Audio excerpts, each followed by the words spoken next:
What's up, everybody? Welcome back. My name is Dr. Brandon Osborne. I'm the Director of Training here at Momentum WOD. Today I want to walk you through something I found that's pretty cool. This is a video with Leandro Lo, who's probably one of the most distinguished jiu-jitsu practitioners of all time.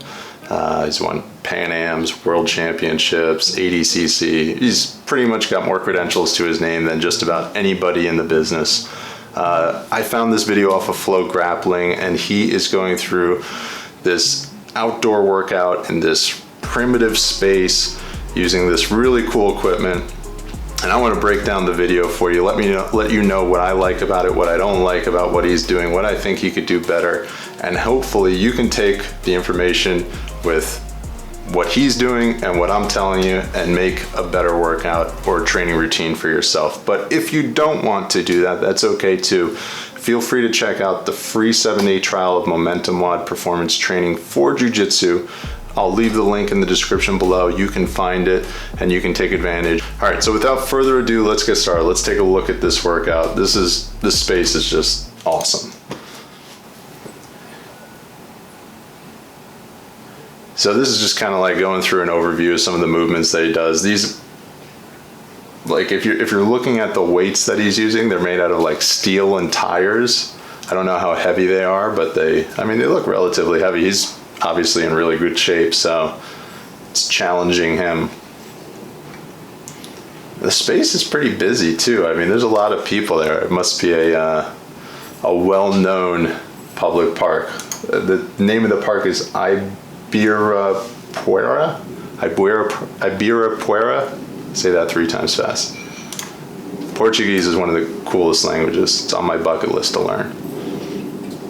Yeah, there's a lot of people there. Look at these guys in the background doing this like modified elliptical machine. I like that. If you're gonna do some sort of cardio, get yourself one of those things.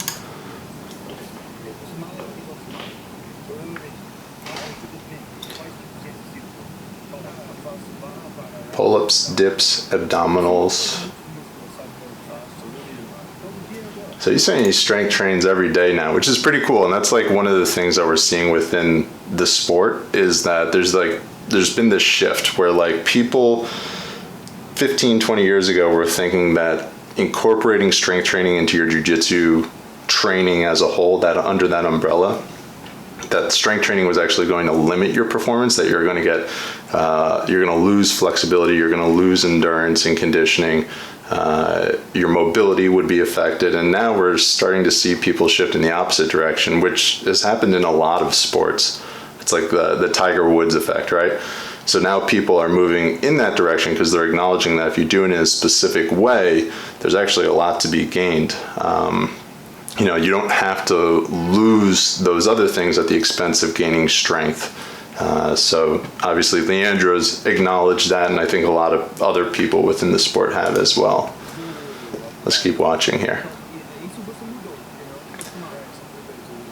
He said he changed that because he never used to. So that's kind of what I was just saying. Another thing he talks about is the thing that kind of gets overlooked is it also helps to prevent injury. And in a sport like jiu-jitsu where injury is so prevalent to just about every body part you could imagine, that's super important if you want to stay on the mats and stay healthy. So the first thing he's doing here is pull-ups, not push-ups, pull-ups.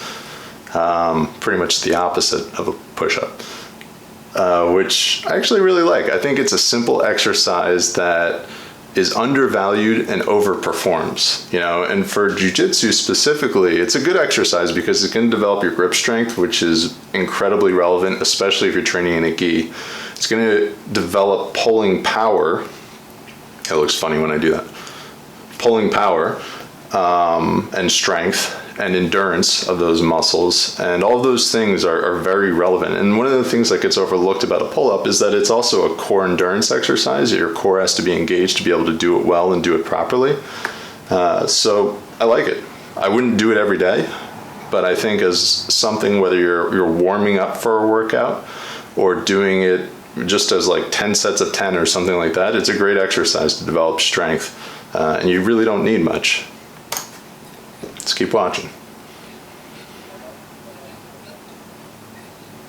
So Leandro's cheating a little bit. He's using his legs, doing a little bit of the CrossFit pull-up, but we'll let him slide.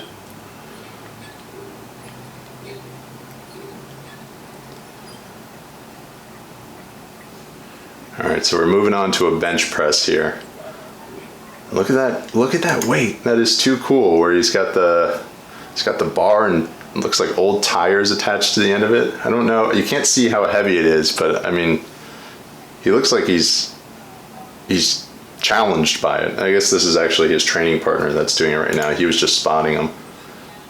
Here's Leandro.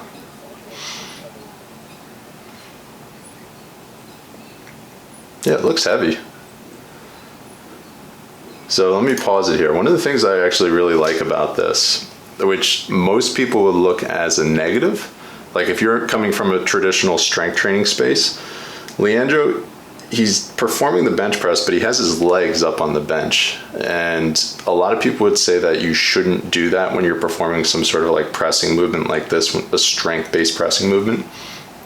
But I actually think it's more functional for the sport because when you're pressing somebody, chances are you're going to be on your back. You're going to be, they're in your guard or, a similar position. And you're not going to have the ability to create hip extension to the extent like you would if you're pressing off of a normal bench. So what he's doing I actually like, and I think it's more relevant to jiu-jitsu. A way that you could take that a step further to make it even more functional would be as if he didn't even have his feet on the ground at all. If he lifted his feet up and did some sort of like a hollow hold or a dead bug press, I think by doing something like that, you would even get more out of the exercise to the point where his core would be further engaged and it would be more dynamic and specific towards the sport. So I like that. The other thing that he could do, he can modify to get a little bit more out of the exercise for jiu-jitsu specifically, would be when he's performing the bench, and when anybody performs a bench, typically what they'll do is they'll draw their shoulders into extension and then press from that position. In sport, you're not going to have the ability to go into that full extension. So once again, like if he got rid of the bench altogether and just performed this off of the floor, he would have to be able to produce power from that mid-range of motion, which is likely more relevant for your performance on the mats than what he's doing here. So get rid of the bench, keep his feet off the floor, and those two things together, I think, makes it a really good exercise for the sport. But he's about 90% of the way there. It's just like a little tweak that we would do to make it even better. So two exercises that I like using kettlebells, or you could even use a dumbbell. A dead bug isometric press, which would be a static press for endurance, or a dead bug alternating press, which would be more similar to a bench press. But I like what he's doing. And the weight, I mean, this is just, it's too cool. I need to find this park and go train there at some point.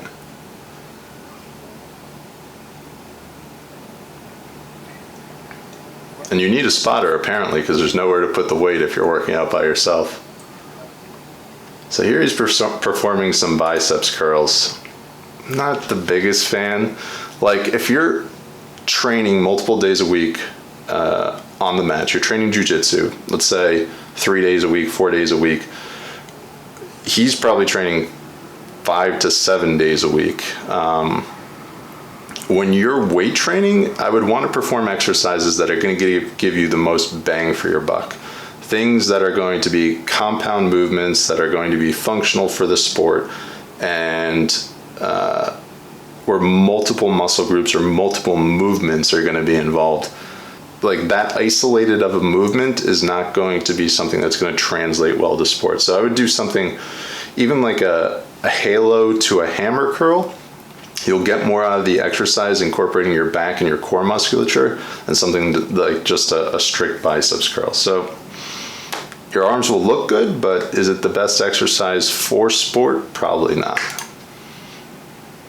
Let's keep going. Dips. Dips are fine. Once again, it's like making a lot out of when you don't have a lot. Just 2 chairs together, as long as they're stable and you can start doing dips off of them. But once again, much like the bench press where you're bringing your shoulders into that extended position, you're putting a lot of pressure on those joints. I would prefer to go about doing something that's going to develop extensor power in a slightly different way that doesn't compromise that shoulder joint in the same fashion. So wouldn't be my first choice, but if you don't have other means of working those muscle groups or working those movements, it's fine in moderation. Back to biceps curls.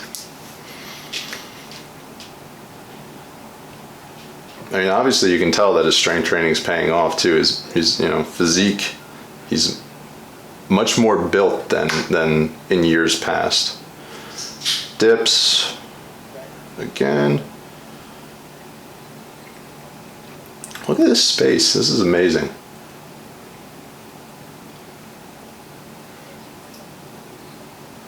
Doing an overhead press, I like that. I like the seated overhead press. He doesn't have a support where his back would be, so his postural muscles have to be working there. I like unilateral presses. That makes it even more functional to the point where the opposite side of your body, the contralateral side, has to stabilize even more so. And even doing it in different positions. So seated, you can do it seated on the ground with legs apart. I believe they call it a Z press. Or doing it in a standing position. So once again, you have to get those other postural stabilizers, your glute muscles, your quadriceps involved a little bit more. But yeah, a standard military press I think is a great exercise. Pressing power, very relevant.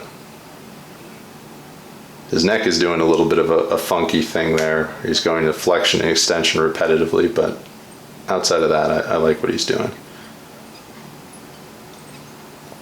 This last exercise is one I am not a fan of. I'm pausing it again here. Toes to bar, it's like a standard CrossFit staple. That is not an exercise I would recommend to anybody who is looking to perform at a high level. Most core exercises that the average person does are not good exercises. And the reason being is because with these exercises, you're putting your lumbar spine into flexion, a bent position repetitively. And here, because he's doing it against gravity, he's doing it with resistance, he's putting that spine into flexion under load. What that's going to do is it's going to put an immense amount of strain on those discs of your low back, and it's going to lead to the discs, the potential for those discs to become injured over time, much greater than if you were not doing an exercise like this. And as it stands nowadays where we're all sitting, we're on our computers, we're in our cars so much, it's just going to further expedite this process more so than we need to. So what I would do is I would ditch any core exercise where you're putting your spine into flexion, and I would perform core exercises if you need to do so where your spine is in a neutral position. Like we talked about earlier, those dead bug exercises, some sort of plank variation with movement, those sorts of things are going to be much more functional and much more safe than doing something like a toes to bar. Overall, it was a pretty cool workout though. I love the space he's working out in. His exercises are really, primitive movements. There's nothing fancy about them. Bench press, overhead press, biceps curl, pull-ups. It's kind of like a push-pull pattern of movements. Then he incorporated some core work in at the end. I think that some of the movements that we incorporate in our workouts nowadays and some of the equipment we use are overvalued and underperform, as opposed to, like pull-up, underused, overperforms. I hope you've enjoyed this video. I hope you found some value in the things I've had to share today. I hope you've enjoyed watching this workout as much as I have. If you have, hit the thumbs up button, give me a comment below, let me know what you liked, let me know what you didn't like, and of course hit the subscribe button. I hope you've enjoyed this. I will see you next time. This is Dr. Brandon Osborne from MomentumWOD.com. I'll see you then.